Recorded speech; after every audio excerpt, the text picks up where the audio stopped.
It's the Real News Network, and I'm Greg Wilpert. The EU slapped a $5 billion fine on Google this week for having abused its power with the Android smartphone operating system. Google requires phone producers to bundle their Android software with a pre-installed set of Google applications, making Google the default search engine and the Google Store the default online store. The EU gave Google 90 days to end this behavior, which violates Europe's antitrust laws. If Google or its parent company Alphabet fail to comply, they will be leveled with an additional 5% of their daily revenues for every day that they remain in violation of the law. Here's the announcement that European Competition Commissioner Margrethe Vestager made this week. Today, the Commission has decided to fine Google €4.34 billion for breaching EU antitrust rules. Google has engaged in illegal practices to cement its dominant market position in Internet search. It must put an effective end to this conduct within 90 days or face penalty payments. President Donald Trump responded to the fine, tweeting, "I told you so. The European Union just slapped a $5 billion fine on one of our great companies, Google. They truly have taken advantage of the US, but not for long." Joining me now to discuss the Google antitrust fine is Bill Black. Bill is a white-collar criminologist, former financial regulator, and associate professor of economics and law at the University of Missouri, Kansas City. He is also the author of the book, The Best Way to Rob a Bank is to Own One. Thanks for joining us again, Bill. Thank you. So, Bill, we interviewed you on the Real News last week, or this week, about Trump calling the EU a foe. You said at the time that the economist who convinced Trump to think this way is Peter Navarro. Now, Trump is saying, "I told you so," and pointing to the EU levying a fine on a US-based company, Google. Is the EU acting as a foe after all? What do you think?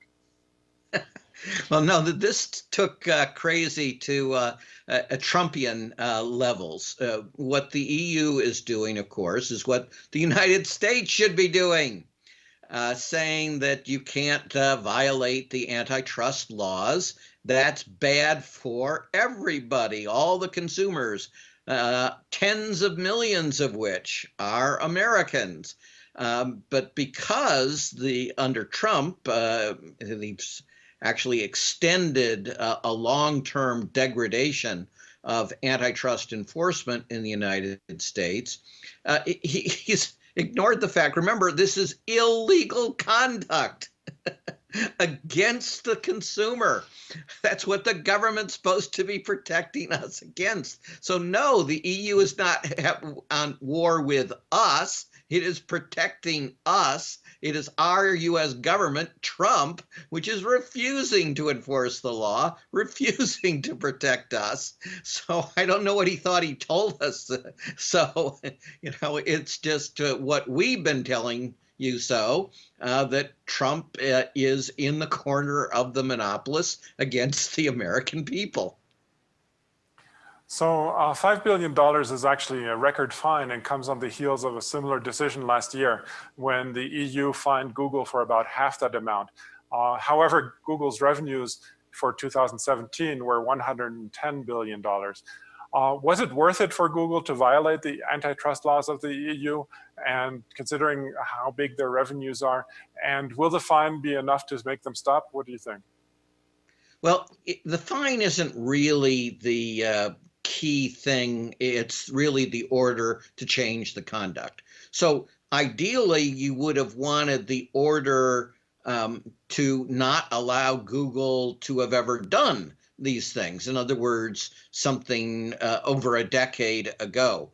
And in particular, you wouldn't have wanted some of the mergers to go through.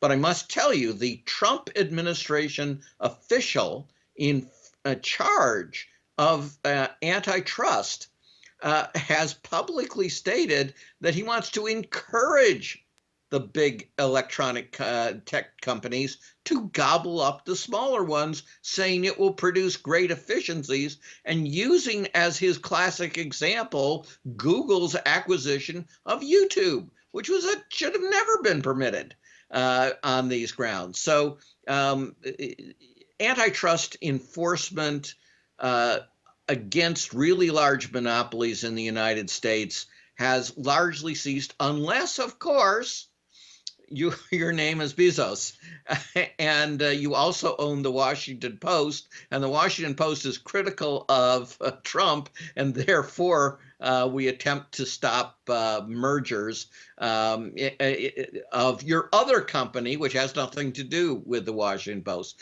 So aside from that political abuse of power, antitrust enforcement in the monopoly context has pretty much ceased in the United States, but it's alive and kind of well in the European Union and is really the only hope of American consumers. So it's exactly the opposite of Trump's tweet.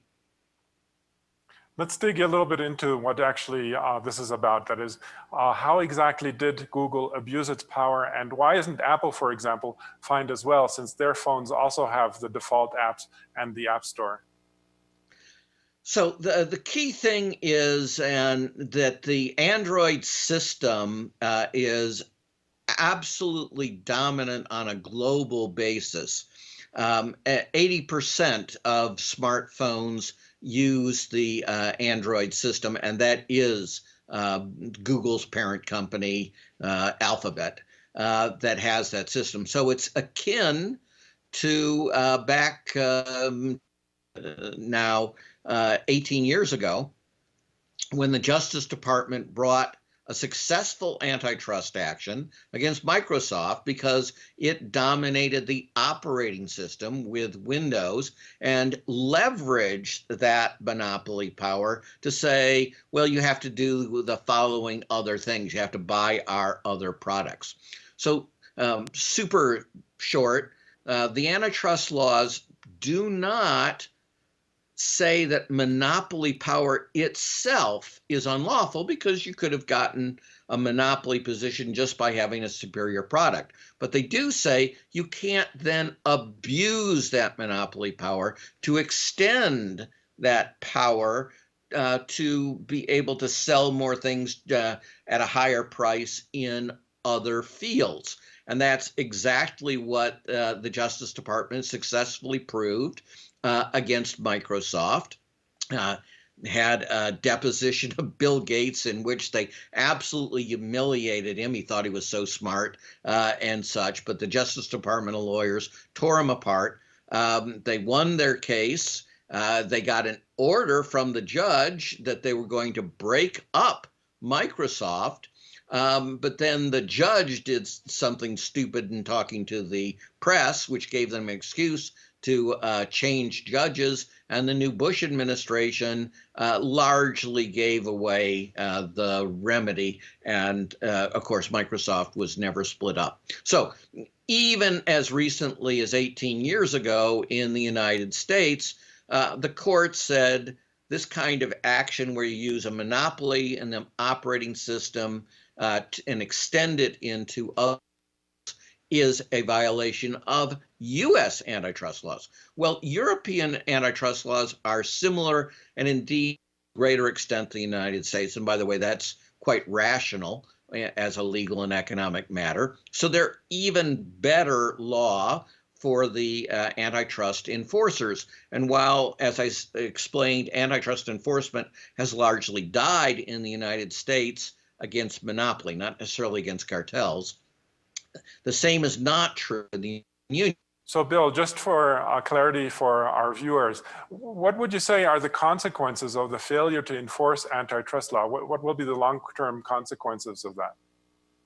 In the monopoly context, you get poorer service and higher prices, and you get unbelievably dominant companies that are wealthy enough to corrupt the political process and maintain their monopolies. If you control the operating system, you can do like Google Android actually does. They literally give away the operating system free, but they use it to extend their monopoly power into things like ad revenues. And that's where the real money is. Google, for example, is estimated to get 40% of the total market for online ads. and it has similar dominance in other fields such as YouTube. Okay, we're going to have to leave it there for now. I was speaking to Bill Black, Associate Professor of Economics and Law at the University of Missouri, Kansas City. Thanks, Bill, for having joined us today. Thank you. And thank you for joining the Real News Network. I'd like to remind you we are in the midst of our summer fundraiser and need your help to reach our goal of raising $200,000. Every dollar that you donate will be matched, and unlike practically all other news outlets, we do not accept support from governments or corporations. Please do what you can today.